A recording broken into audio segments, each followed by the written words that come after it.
Good afternoon. Good afternoon. I'd like to start by offering our thoughts and prayers today with the people of New York City, some of the toughest, most resilient people on earth, in the wake of yesterday's cowardly terrorist attack. This attack underscores that the terrorist threat is real. As we defeat ISIS and affiliated groups abroad, we must be vigilant here in our country as they seek other ways to attack the homeland. Inspiring such attacks through hateful propaganda has always been part of ISIS and other terrorist strategy. This underscores the need for the most careful vetting of who enters our country. There are hundreds of active law enforcement investigations into foreign nationals suspected of engaging in terrorism, and we must vet those seeking entry to the United States thoroughly. Last night, just hours after the attack, 1 million New Yorkers, including families with their children, marched through the city for a Halloween parade. Their message was heard loud and clear. The American spirit will never be broken. Those who hope we will succumb to fear will never get what they want. And those who seek to divide us will only bring us closer together. In the midst of the attack, New York City's finest, our incredible police and first responders, rushed to the aid of their fellow citizens. They did their duty, they ran into danger so that others could run away to safety, and they performed like the heroes they were born to be. Specifically, Officer Ryan Nash, a 5-year veteran of the NYPD, was among the first to respond to the scene and fired the shot that stopped the attacker from continuing the violence. He's a hero, but that doesn't come as a surprise to most of his colleagues. He's already received 2 awards during his young career, one for excellent police duty and another for other police action. Yesterday, he earned something that could never be properly displayed by a ribbon or a medal. He earned the never-ending thanks of a grateful nation. The President has vowed to defend our country, protect our communities, and put the safety of Americans first. This is the oath he took as President, and that is his sacred pledge to the citizens of our country. And with that, I'll take your questions. John. Sarah, in the hours, in fact the days after the horrific shooting in Las Vegas, the President repeatedly said, now is not the time to talk about policy, now is not the time to talk about politics, that's for another time, right now we need to mourn the dead. Yet this morning the President launched into a political argument with Senator Chuck Schumer on Twitter, literally hours after this incident yesterday. Why was he so quick to go the political route and point fingers at Chuck Schumer for the fact that this person was in the country at all? Well, look, this wasn't about going the political route. This is something that, frankly, the President's been talking about for a long time. This isn't a new policy. This isn't a new position. This isn't a new conversation. The President has been talking about extreme vetting and the need for that for the purpose of protecting the citizens of this country since he was a candidate, long before he was ever President. This isn't a new argument, this isn't a new position, and this wasn't new for the President to speak about it. Cedar. We heard today at about 11:30 this morning from the mayor and the governor of New York, who had said at that time that the President had yet to call. Has the President called his mayor, his governor? He's in New York. The President has spoken with both the mayor and the governor of New York. Now, Sarah, why wasn't Uzbekistan on the travel ban list? As we've outlined multiple times before, those are determinations made by several factors. In large part, Congress helped play a role in determining a lot of those factors in placing specific priorities on different countries, and that would be the reason that they weren't in part of that. Calling for Uzbekistan to be put on the list. Look, that may be something that's looked at, but that isn't something that we have called for at this time, but certainly haven't ruled it out. I'm just curious why. Look, I Since think he's clearly again looking there for are a ways lot to- of there are a lot of different criteria that we use to determine which countries should be on there, and they haven't been determined as one of the countries yet. But I'm not saying that that's been ruled out either. Jordan. Thank you, Sarah. On Senator Schumer, can you tell us when is the last time he and the President spoke, and more broadly, the President saying that he is responsible, at least in part, for this attack. Does the President still see him Before as you someone? go any further, let does me the be really President clear. still The see him as President has someone- not blamed Senator Schumer and doesn't feel that the senator is responsible for the attack.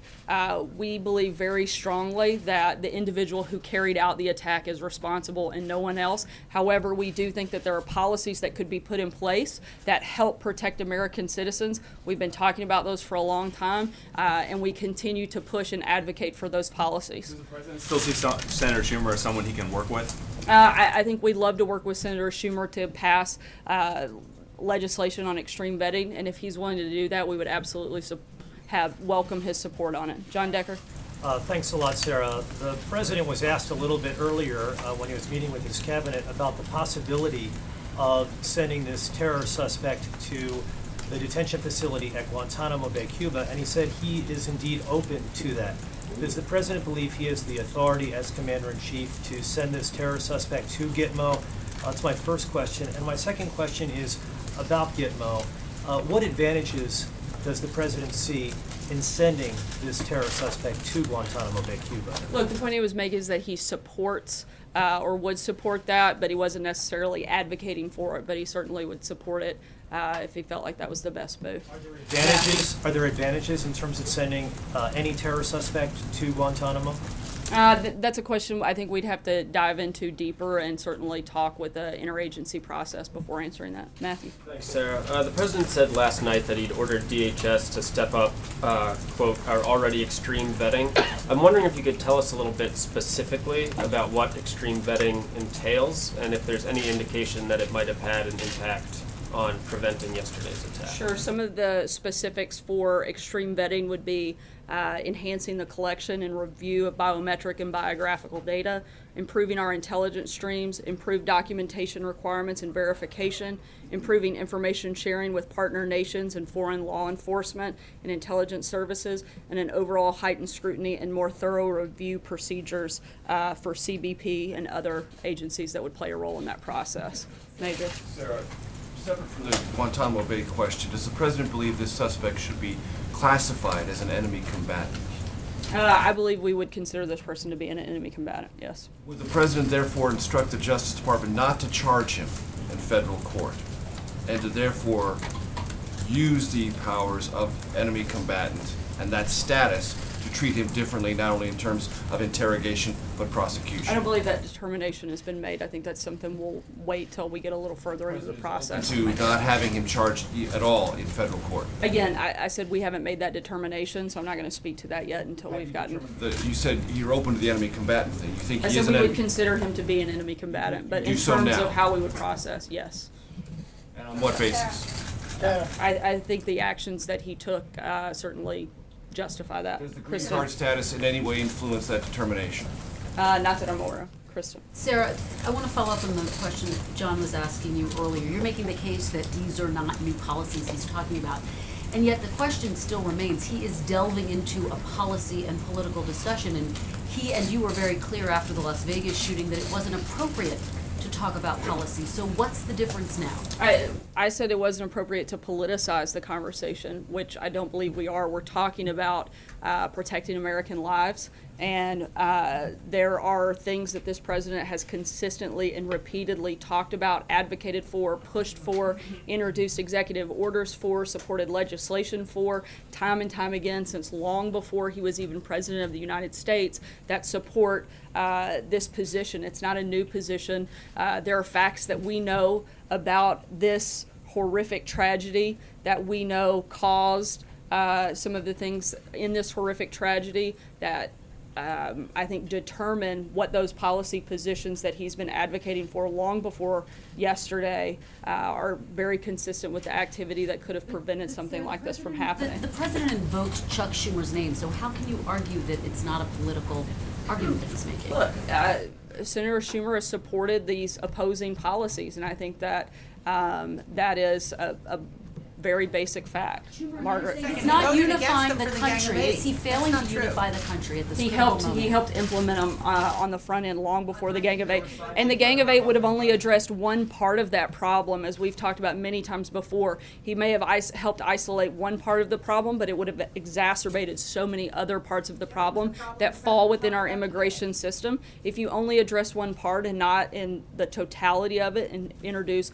a fully and more responsible immigration reform like the president has proposed, like the president has outlined, then you're not addressing the problem, you're not fixing the problem, you're only making things worse. Margaret. Republicans who voted for it, Sarah? Margaret. When he's talking about quicker, greater punishment, is he just talking about better enforcement of laws that currently exist, or is he talking about some sort of extrajudicial process? And are you looking at doing an executive order that would empower him? Would he make something like that public, or would you consider doing a secret order? And very quickly, I also want to ask you, is he really serious about tying the Obamacare mandate stuff to the tax thing? Or that seems like you would just blow the whole deal up, blow right through that Thanksgiving. Very different questions. I'm going to goal. try to address the first part in terms of, I believe he was voicing his frustration with the lengthy process that often comes with a case like this. So I think that was simply the point he was making. In terms of the mandate, we're focused on pushing through tax cuts and tax reforms separately. Obviously, we've never made it a secret that we'd like to repeal and replace Obamacare. We'd still like to do that, but we still think it's probably more likely to do something like that in the spring. Sarah, John Miller, the Deputy New York City Police Commissioner, said the suspect committed the attack in the name of ISIS. Governor Cuomo said the suspect was associated with ISIS. How can the president make the case that we are annihilating ISIS when an attack like this occurs? Are his policies emboldening the remnants of ISIS? Not at all. We certainly, I don't think there's any way that you could discredit the progress that has been made on ISIS with a total defeat taking place in taking away their strongholds in both Raqqa and Mosul. But when that happens, as the president even said today, you have people that splinter off, go other places. Look, and we're meeting them in each of those places as much as possible, and we're going to continue to do that. It's another reason this president wants to institute extreme vetting to help keep more people out of our country that want to do us harm. Thank you, Sarah. Sorry, I was pointing at you. The President said earlier, today starting the process of terminating the diversity lottery program. What did he mean by starting the process? Just that we're going to continue pushing for and advocating for getting rid of this program. Something he's talked about. We'd like to see the lottery visa program not be part of any immigration system that we have in this country. Okay, sorry, just to follow up on Margaret's question. So the President isn't considering any broader criminal justice reform? As I said, we'll look at other specific ways to deal with it, but right now he was simply addressing his frustration with the lengthy process. John Gizzi? Yeah, thank you, Sarah. A follow-up question on John Decker's question. The criterion that you listed for enhanced vetting sounds very much like that for a national ID card, a subject that comes up every few years in Congress, but which has never been acted on. Is the administration in favor of a national ID card as part of the enhanced vetting? Look, we've laid out what our principles and our priorities are, and we'll work with Congress on determining the best way to make those specific pieces of legislation.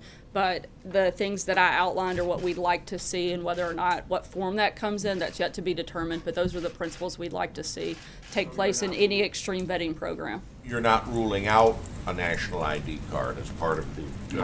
Right, but I'm also not saying that we're fully in. I'm saying that we've laid out the principles and the priorities that we'd like to see and that we think are important in an extreme vetting program. Blake? Between the time the president sent the tweet out last night saying that he's called for a step up of extreme vetting until now, can you lay out exactly what has been stepped up in that time frame? Look, I think he's taken a call to action. I know he's spoken several times with members of his national security team to look and see what specific things can be done. But we have put in place executive orders already since the president's taken office that help go as far as we can at this point. Forward on tax reform real quick, if I can, do you mind? It's possible that one of the things that Republicans are looking at right now is drastically lowering the cap for 401ks. The administration has consistently said that this tax plan has to help the middle class. So how would bringing down the cap on 401ks help the middle class? Look, we're continuing to work with the House. I'm not going to negotiate, as I've said, I think every day this week with you guys here in the media. I'm going to let the economic team here at the White House work with members of both the House and Senate to put forth the best bill possible. We also are making sure that the priorities that we've laid out, including helping the middle class, are part of the final piece of legislation. We support where we are in the process right now, and we're going to continue working with both the House and Senate to make sure we get there. Eamon? Thanks, Sarah. On that tax That bill, what does the president want that bill to be called? There are reports that he wants to call it the Cut, Cut, Cut Act. Was that correct? Look, I think the president, if it's called the Cut bill, great. I think that the biggest priority that he has is making sure it does what he's laid out are his priorities in that piece of legislation. That's providing tax relief for middle class. It's making it more fair. It's making it more simple. Those are the things that he's mostly focused on. If it's called Cut, Cut, Cut, and it includes massive tax cuts like this president is proposing, I think we'd perfectly be fine with that name. Federal Reserve Chair pick is a man or a woman? No, I cannot tell you that, but I can once again echo that it's not Major Garrett again today. Still consistent on mentioning. Poor Major. Go ahead, Peter. Sarah, the president talked about wanting merit-based immigration today, and then criticize the diversity visa program. Is he aware that the diversity visa program actually does have a merit-based component to it? Look, there may be a component of it, but the fact that we have a lottery system that randomly decides who gets the greatest opportunity in the world, one of the best things that we have in this country is the fact that everybody wants to be here, and to give that away randomly, to have no vetting system, to have no way to determine who comes, why they're here, and if they want to contribute to society is a problem. And the president strongly supports making sure that the people that come here want to be here for the right reasons and not to bring harm to our country. And I don't think that's something that any American shouldn't want to support. Jim? Are ranked by their job that they have had, and they have to have minimum education Peter, the requirements. whole idea is that they are randomly selected. This isn't criteria and having certain ranking. It's not entirely it's the random. lowest level of criteria that any part of our immigration system has is through the lottery system. And so to try to argue that this is a system that thoroughly vets people is just shows a total lack of understanding for what this process is. People have come in since the Uzbek gentleman yesterday came in. 350,000 people come to the country on this program. One of them now apparently has been accused of a terrorist act. One out of 350,000 create a problem then for that program? There may be more. Look, all I know is that you can't randomly select people and not have them thoroughly vetted and not have the ability to know whether or not these people want to do good things or bad things when they get here. I don't think it's unreasonable to ask that people that want to come to this country go through a vetting process to make sure that when they get here, they want to contribute to society and not harm the people of this country. Sure. Jim? Why did the president call the U.S. justice system a joke and a laughing stock during his comments in the cabinet? That's not what he said. He said that the system of justice in this He said country that is a process. joke. He said the process has people calling us a joke and calling us a laughing stock. Look, I think, as I told Margaret, he's simply pointing out his frustration of how long that this process takes, how costly this process is, and particularly for someone to be a known terrorist, that process shouldn't move faster. That's the point he's making. That's the frustration he has. April? Separate subject, if I could, just other folks have a couple of questions each. Getting back to George Papadopoulos, does the president recall at that March 31st, 2016 meeting of his National Security Advisory Board, Mr. Papadopoulos suggesting a meeting between then candidate Trump and Vladimir Putin? Does he recall that? No, I don't believe he does. April? Sarah, two questions.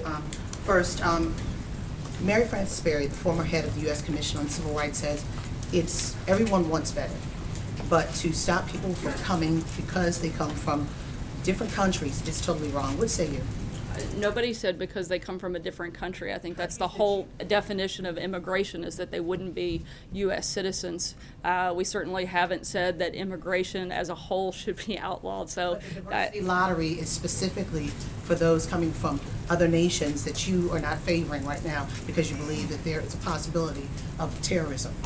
I believe that we have a fundamental right to protect the people of this country, and if we see or think that someone is a threat to United States citizens, that we should take every precaution that we can to protect the people of this country.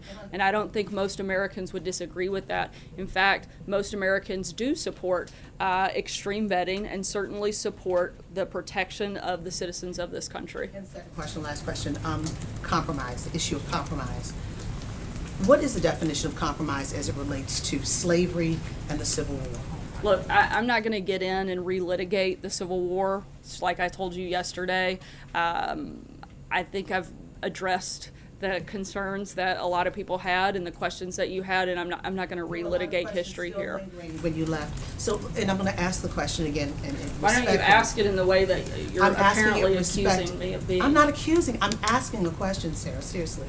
The question is, does this administration believe, does this president believe slavery was wrong? And before you answer, Mary Frances Berry, a historian, said, in 1860, there was a compromise. The compromise was to have southern states keep slavery, but the Confederacy fired on Fort Sumter that caused the Civil War. And because of the Civil War, what happened? The North won. There's no I think slavery. it is disgusting and absurd to suggest that anyone inside of this building would support slavery. Peter. Yesterday from that podium, you said all of our leaders have flaws. Washington, Jefferson, Roosevelt, and Kennedy. What are President Trump's flaws? Probably that he has to deal with you guys on a daily basis. He doesn't, in fairness, he doesn't deal with us on a daily basis. So what would you say in sincerity? Most every day, actually, he What are does. his flaws then, I guess? Simple question. Yeah, I just gave you one. Trey. Thanks, Sarah. Two questions for you. What does the future of Guantanamo Bay look like under the Trump administration? I don't have any announcements or changes or adjustments to policy at this point. Follow up on last night, could you give us a little bit more of the tick-tock of how the president found out about this terror attack in New York City, how he immediately responded, who he got on the phone with right away, just trying to get a better understanding of where he was at this time, what he was doing, and what actions he took following the news? The president was in the Oval Office when this took place, and he was first briefed by General Kelly shortly after it happened. I'm going to take one last question. Sarah. Thank you, Sarah. No, right here. Thank you, Sarah. Will President President Trump look for enhancing anti-terror measures with other foreign countries during his visit to Asia? And also, will President Trump call the leaders of Argentina and Belgium to express his condolence? I believe that arrangements are being made for him to speak with the leaders of those countries. They're working between the two teams to set that up. In terms of looking for conversations around anti-terrorism, that will certainly be discussed throughout the trip over the next several days. And as I said earlier this week, General McMaster will be here tomorrow to discuss the trip in more detail and certainly in more depth for the briefing tomorrow. Thanks so much and have a good day. We'll let you know later today what time that should be. But both will most likely take place in the afternoon. Thanks, guys.